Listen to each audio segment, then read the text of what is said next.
TikTok is taking over not just the social media landscape, but also our minds. The popular video sharing app with millions of American users is known to be addictive.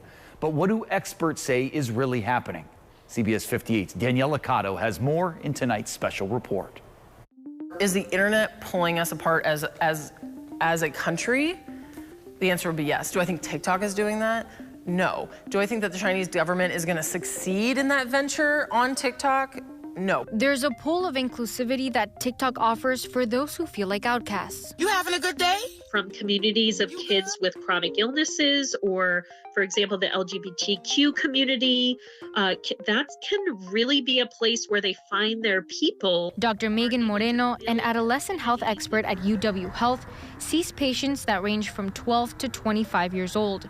She says she's come to realize that young ones now have less time than years past for personal connections due to increased demands. Teens are so incredibly busy and overstressed these days with all of the increased demands on their time and their activities and their homework and college applications. One thing we hear is that social media is a way that they can stay connected with their friends and get updates on each other's lives. I probably sit on TikTok for like 6 or 7 hours a day. I definitely think it can be a distraction. Like sometimes I'll know I have stuff to do and I'll still be on TikTok. But there's also a push to keep one's mental health in check, especially when it comes to expectations and comparisons on beauty and lifestyle. I grew up with the dog filter on Snapchat, and now this filter gave me lip fillers. This is what I look like in real life. These filters have messed with our brains so much that people honestly think this is what they look like. This filter's insane. Like, look, it's so real.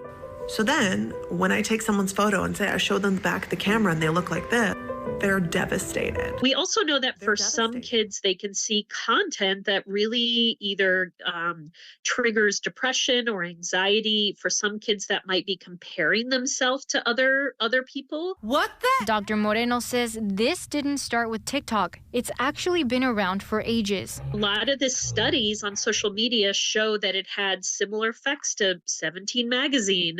And then in the 90s, people did a lot of studies on reality TV, like MTV's Real World. Right now, this filter should be illegal. Stop baking with powder. And with more social media platforms gaining popularity comes more opportunities to hide behind a screen. In the old days, if you were bullied at school, you could get a break going home. But now that's virtually impossible.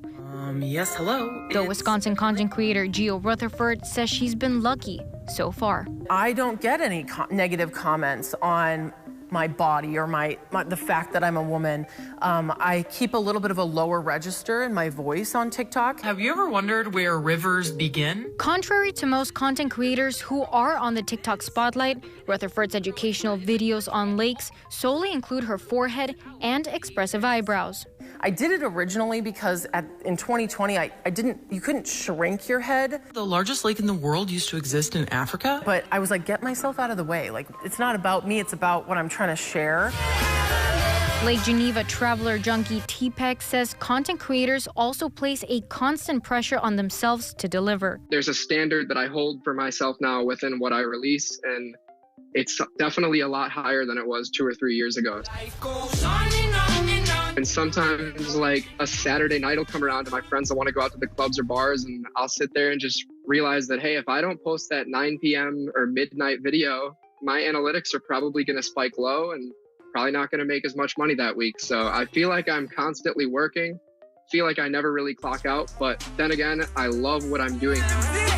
Even Rutherford says she posts less now because of how much time it takes to make a single video. I don't do anything on my computer. I do everything on my phone and on the app. So I spend 12 hours making those videos for Spooky Lake Month. 80% of the moisture evaporates before. And whether you're a TikTok creator or a consumer, Marquette University's director of Center for Data, Ethics, and Society says addiction may very well be inevitable. TikTok did kind of come out of nowhere as a really compelling, addictive. Every time I install it on my phone, I get sucked stuck on it for an hour, then I have to delete it. Join us tomorrow for the last part of our TikTok Takeover series. We delve into the concern that lawmakers in D.C. and in Madison have with TikTok, its addictive algorithm, and proposals to restrict the app. We have the response from content creators as well and what they say about its threat to their small businesses. In the studio, Daniela Cado, CBS 58 News.